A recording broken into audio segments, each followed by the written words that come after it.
Good evening, dear students. Today we are going to discuss about the foundational concept in behavioral psychology. It is known as classical conditioning and it describes how an organism learns to associate two stimuli leading to a change in behavior. So let's start. So classical conditioning is the process by which a naturally occurring stimulus is paired with a stimulus in the environment, and as a result, the environmental stimulus eventually elicits the same response as the natural stimulus. Quite confusing. Initially, everyone get confused with this concept, but it's quite easier if we are going through examples. Just imagine a dog is given with food regularly, and soon we started giving a bell before giving him food. Just after the bell rings, the dog is given with food.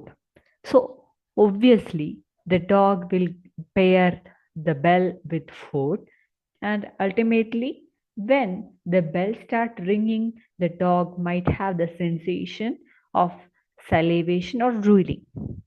So, this is a famous experiment that has been conducted by Ivan Pavlov, and that this is an accidental psychological experiment because he is a physiologist by nature and he was uh, experimenting on digestion of dogs. So, from his experiment, he identified that dogs tend to condition or tend to pair food with bell, and as a result, they start to salivate in the presence of bell. So Pavlov showed that when a bell was sounded each time the dog was fed, the dog learned to associate the sound with the presentation of the food. And this is the most groundbreaking experiment in the history of psychology, especially in relation to learning.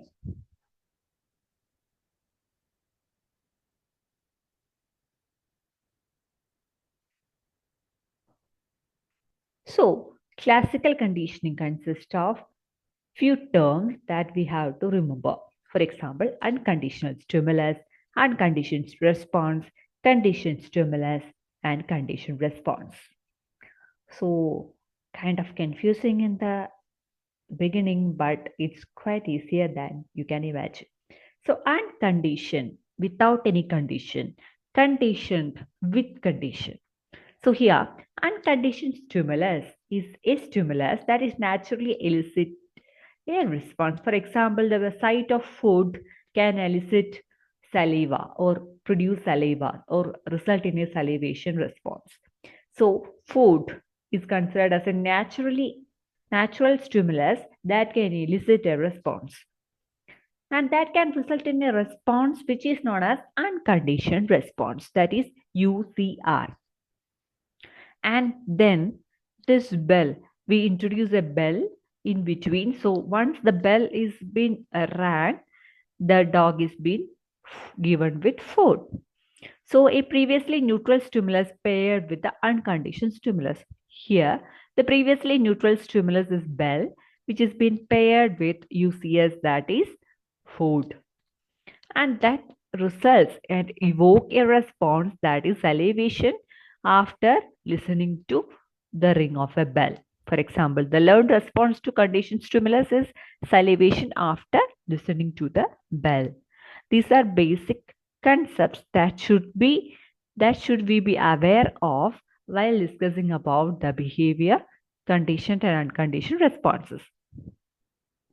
This Here comes the process of classical conditioning that include three basic stages. Before conditioning, conditioning means simply pairing or connecting. During conditioning and after conditioning. Just imagine the dog is being given with food, and with the presence of food, the dog started salivation. It's a normal response. And so before conditioning, there is no response between relationship between unconditioned stimulus and conditioned stimulus. For example, bell is a neutral stimulus. If bell is been ring, nothing can happen. But when the bell is been paired with food, it can elicit a response. So at this stage, they are not paired. The UCS or unconditioned stimulus, that is food, comes up in the environment and naturally eliciting salivation. At this point, the CS or conditioned stimulus, that is bell, is a neutral stimulus. It is not to produce any kind of response because it hasn't been conditioned yet. So this is before conditioning stage. Next one is during conditioning stage. During the second stage, the unconditioned stimulus, that is food, and neutral stimulus, that is bell, they are being paired, leading to previously neutral stimulus to become a conditioned stimulus. Just imagine, bell has no connection with salivation, but when the bell is being connected to a naturally occurring stimulus or natural response, it really result in the production of a response which has significance within the individual, and it is an involuntary response as well. So during the second stage, the UCS and NS, that is unconditioned stimulus, that is food, and neutral stimulus, that is bell, is being paired, which result in salivation. The conditioned stimulus occurs just before or the time of UCS. As I mentioned, the bell ring soon before the arrival of food or along with food can elicit strong response. And after that, after conditioning, once the UCS, that is food and bell, is been paired, CS will trigger a response. Even though there is no food in front of him, just by listening to the bell, he started drooling or salivating. So bell got the ability to create a response in the individual or the dog. So these are the principles of classical conditioning. This one is acquisition, the process of pairing a neutral stimulus with an unconditioned stimulus that we already mentioned, which we use the term acquisition here. So in the initial learning period, acquisition describes when an organism learned to connect a neutral stimulus with an unconditioned stimulus. Neutral stimulus is bell and unconditioned stimulus is food. Next one is extinction. Extinction refers to the gradual weakening of a conditioned response by breaking the association between conditioned and unconditioned stimulus. It is nothing, it's quite simple. So the dog started drooling because there evokes a connection between the bell and food. So once we stopped providing food to the dog in the presence of bell, so bell is been given but dog is not given with food in a repeated manner, his behavior, that is salivation, gradually cessate or disappears. So here CS is presented without UCS, bell is given without food. So initially dog feels a bit indifferent, but later but he was salivating, but later gradually his salivation decreased, and at the end his response itself disappeared. That is extinction. It's a gradual weakening of a conditioned response by breaking the association between the conditioned and unconditioned stimulus. That is the breaking the association between bell and food. Third one is spontaneous recovery. I add a generalization along with that. Don't get confused. Spontaneous recovery is reappearance of conditioned response after a period of extinction. Just imagine. So the dog salivation response has disappeared for a few hours. Later, again bell rang and suddenly the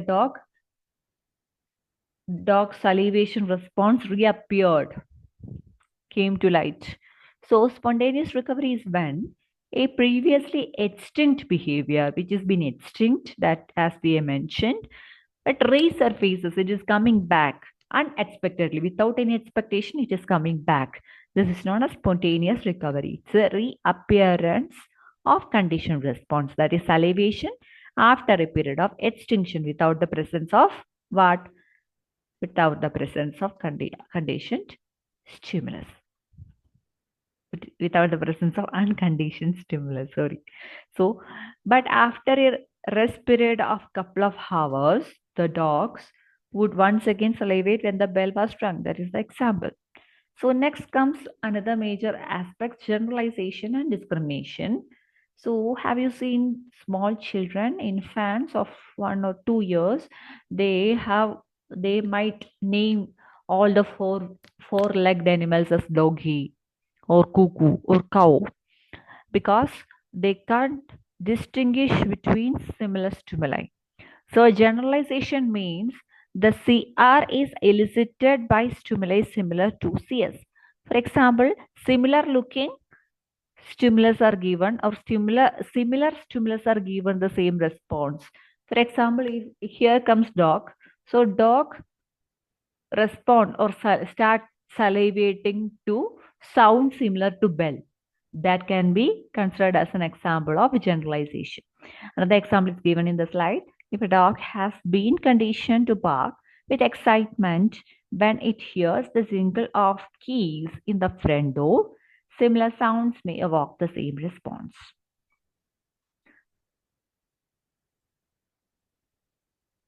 So there happened an experiment in relation to this. That is Little Albert experiment that is considered as an unethical study that happened in the 20th century, where the psychologist tried to interpret the evidence of classical conditioning in human behavior. And he used a 11 month old boy and for this experiment, that's why it became unethical. The study is claimed to be an example of stimulus generalization, although reading the research report demonstrate that fear did not generalize by color or tactile qualities. So here the experiment was like a white laboratory rat was placed near this small boy called Albert, and he was allowed to play with it. Later, they created a sound, loud sound behind Albert, and he was terrified with that. And he responded to the noise by crying and showing anger. So after several pairings like this, the it created or evoked a sense of fear with Albert, and he became restless, distressed, crying and crawling away when he watched the rat. And there, because the sound, the fear, and the rat were being conditioned. So the rat, originally a neutral stimulus, has been a conditioned stimulus and was eliciting an emotional response similar to distress because of the sound being produced at the same time.